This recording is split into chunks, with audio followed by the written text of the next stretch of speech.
करिब 25 वर्षपछि दरबार हत्याकाण्डको पुनः छानबिन गरिँदै के सत्य बाहिर आउला त?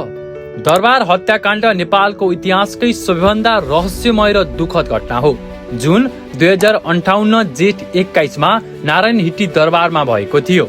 आधिकारिक छानबिन प्रतिवेदन अनुसार युवराज दिपेन्द्रले राजा वीरेन्द्र, रानी ऐश्वर्या लगायत 10 जना राज परिवारका सदस्यमाथि गोली प्रहार गरेका थिए र त्यसपछि आफूलाई पनि गोली हानेका थिए।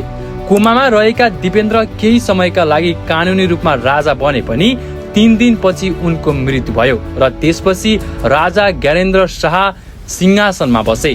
तर घटनापछि सार्वजनिक गरिएका छानबिन प्रतिवेदनलाई लिएर सुरुदेखि नै प्रश्न उठ्दै आएका छन्। प्रत्यक्षदर्शीका बयान, सुरक्षाको कमजोरी, घटनास्थलको व्यवस्थापन तथा अनुसन्धानको छोटो अवधिका कारण धेरै नेपालीले घटनाको सम्पूर्ण सत्य तथ्य बाहिर नआएको विश्वास गरेका छन्।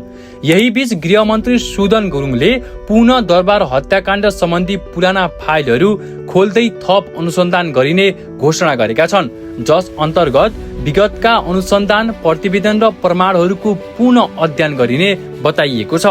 तर प्रश्न यो हो, अब रहस्य खुल्छ त? यसको स्पष्ट उत्तर अहिले कसैसँग छैन।